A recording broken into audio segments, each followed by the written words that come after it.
Humans of the cardboard, welcome back to Just Nuts, guys. Today we're taking a look at Dragonmaid. They finally got their long overdue support. We finally got the big dragon form of Chamber. We finally got a phenomenal new extra deck boss monster, which we'll get to. That card's so crazy. It's so beautiful.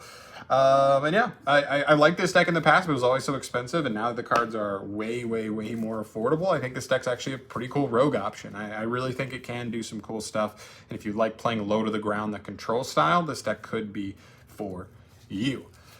So let's not waste any more time here. Let's just jump in with it, and you know, we'll talk about stuff as we go. So starting off here, this deck needs starters, and that's one of the first things I realized when I was trying to build this deck. Is I'm like, this deck does not have the best situation for starter cards. There's a decent amount of them, but you'll see they're a little bit awkward in certain ways. But we start, of course, with Chamber. To me, this is still the best normal summon in the deck. It is very good. It is getting you a lot of value and a lot of grind game all by itself. So Chamber is definitely the best one from the normal summons in the deck.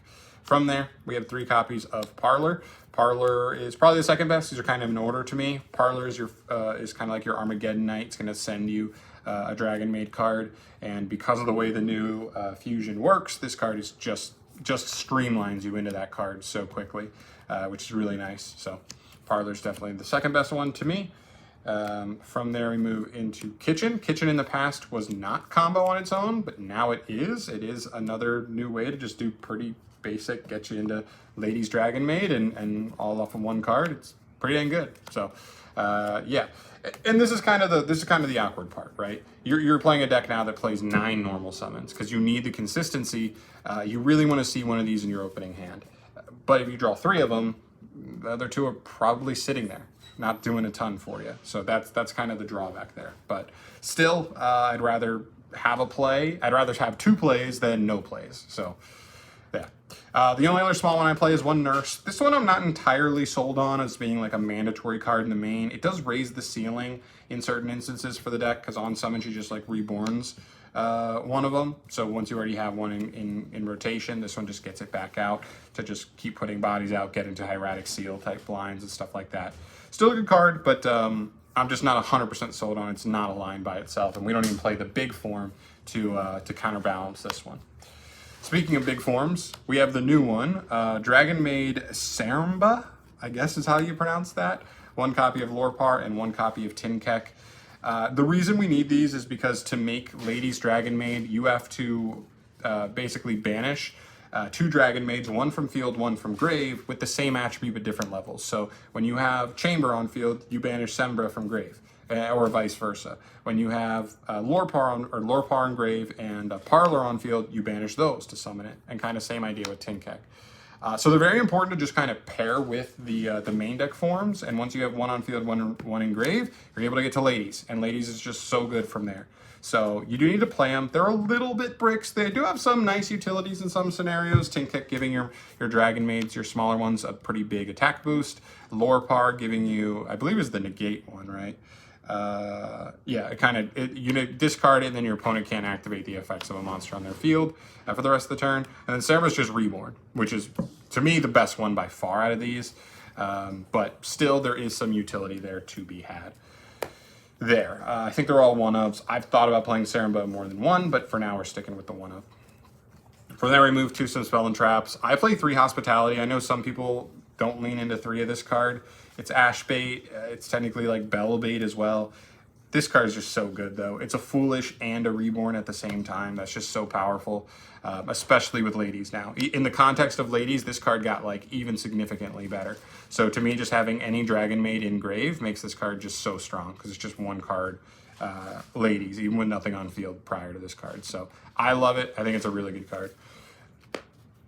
All right, this is going to be a little divisive, and this is where we start to go off the tracks a little bit.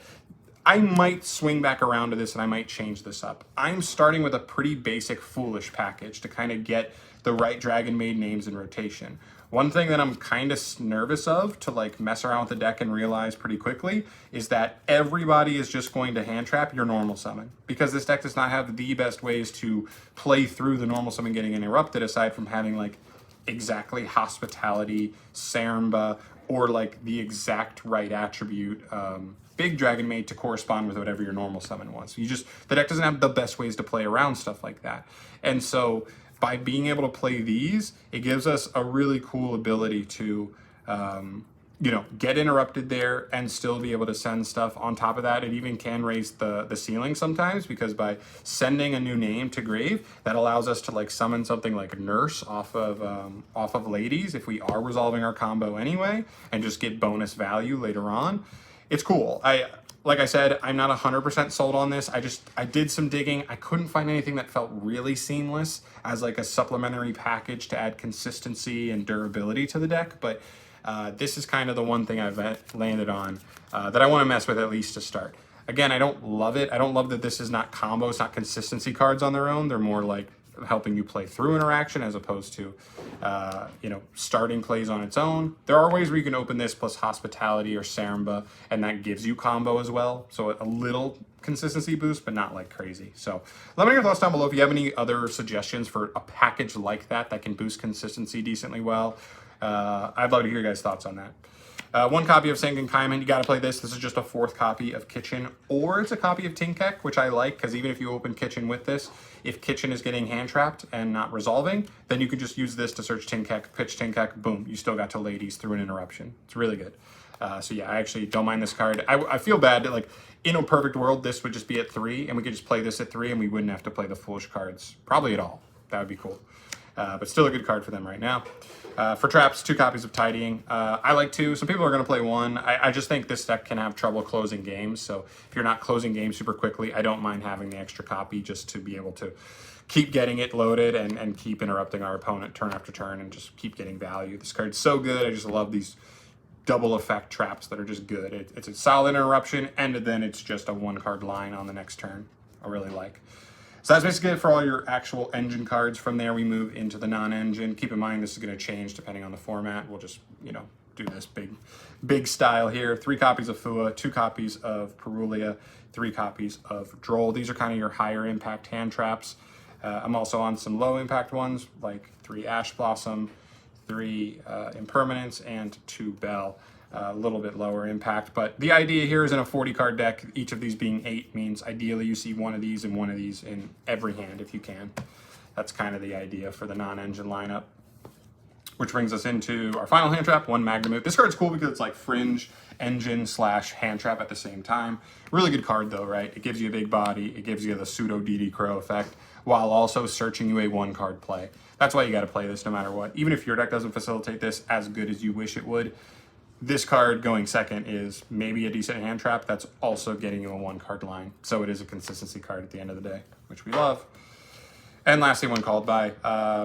Not that this deck super hates anything like that's being super played in the format right now, as far as like these crazy non-engine cards go, but just like I said, like just getting hand trapped on your normal summon can be annoying if you don't have a way to play around it. So just stopping Ashes there, stopping, stopping Drolls that otherwise could be annoying. Can be kind of nice. So I don't hate the Called By here. So that's it. That's 40 in our main deck, which brings us to our extra. Starting off with the brand new extra deck boss monster, Ladies Dragonmaid. This card is crazy. This card is so insane. I kind of explained it earlier. This card is kind of like a Link 1. You basically make it by banishing a Dragonmaid on field with the same attribute as one in your grave that have the different levels. So you're basically banishing the big Dragonmaid and the small Dragonmaid of corresponding levels, which means this card is like super easy to make. It's basically a conditional Link 1 basically, and it's crazy. On summon, it's summoning a Dragonmaid monster straight from the deck, and then during every standby phase, it can just fuse into another dragon fusion monster by using monsters from like your banished zone basically. So the monsters you banish to make this, you just put them back to make another fusion, which is usually just making an Omni Negate. It's so good because you're doing that on the opponent's standby. So even if your opponent hand traps this, which they're going to feel like they need to because you're about to summon straight from deck and just keep going, snowballing advantage. Even if they do, you're still getting an Omni on their standby. So it punishes them for like negging in hand basically, for trying to stop that first effect, which I love. From there, we move to the actual boss monster. Lady's a good facilitator, but the real boss monster is Shao. You play 2 because if one does get stopped, you want to have a second one to be able to get out later on. It's an Omni. It jumps back into the extra deck to summon out House. It's a really good card. It is your big payoff off of Ladies. Off of House, you mandatorily have to play House. Or off of Shao, I mean, you have to mandatorily play House. You don't have to play 3, but you do need to play at least 2. My whole thing with Shao is Shao jumps back into the extra deck to summon this, but this doesn't do that. So like Shao resets itself, this card doesn't. So if you have to just go through 3 Shaos, then you know, you might need all 3 of these. So it could be important. It's probably not crucial, but still just kind of a mandatory card to play. One Borderlord Furious Dragon. I actually wouldn't play this. I couldn't find my one copy of it, but I would actually play, I think it's called Star Source Dragon. The Chaos is spelled K-H-A-O-S if you're trying to look for it. It's a pretty simple card. It should be super cheap, but I just couldn't find it. It basically gives you just like multiple pops, and you can just summon it off of Ladies, I'm pretty sure. And so this deck that can be pretty passive, just having an option for you to just summon and pop like 2 cards at least on summon is just kind of nice, because then you're able to get more aggressive. You're able to remove stuff more you know, aggro and go for game. So I would maybe look at that as a one up there. For links, Striker Dragon and Pisty, these are just basic link ones that you're taking your small dragons and Dragonmaids into to get them engraved to set up some cool lines. I go Pisty turn 1. I guess if I know I'm basically doing a basic turn 1 combo where I'm kind of sticking through dragons, I might save Striker later to do stuff like Dark Charmer or SP Little Knight. So just some advice there, but yeah, I'm still playing 1-on-1. From there, 2 Hieratic Seal. Again, this deck is not always the best at closing games, so sometimes that second Hieratic Seal I could actually see coming up. 1 Dark Charmer, and then 1 SP finishing out the links. This card is just pretty easy to make just because you have something like Striker Dragon to guarantee you a Dark. SP is pretty basic as well, just can come up for those scenarios where you need to get a little more aggressive with removal, but outside of that, doesn't matter. And then Typhon's your last card. Like, this deck can totally be okay with just like normal chamber or get a tight, well, I guess Tiding is not the best example there, but whatever. You do a bunch of stuff and then you just need removal and to get more aggressive. You can turn something into this to out one more thing and maybe deal enough damage for game. So it can still come up. It's a slower deck. I could see this easily being a good card here. And there you go. That's kind of Dragonmaids. It's a pretty simple deck. Like I said, it's low to the ground. You're never doing these crazy wombo combos. You're ending on Ladies, which make you Shao in your opponent's standby, combined with maybe a Hieratic Seal and a Tiding. That's kind of what you're looking for in most scenarios. Like I said, the biggest thing I've been looking for is ideas for supplementary engines or packages or just even consistency cards in general, because I do worry about that for the deck. But outside of that, I really do think this deck has some cool legs, this format. I think it's a real rogue deck. I think we'll see it a little bit on the regional scene. Hopefully some people show out and actually have some success there. But that's kind of everything we have for today. Like I said, let me know your thoughts down below in the comment section. Subscribe to the channel for more deck profiles and just all Yu-Gi-Oh stuff in general going forward. And I'll see you guys in the next video. Peace.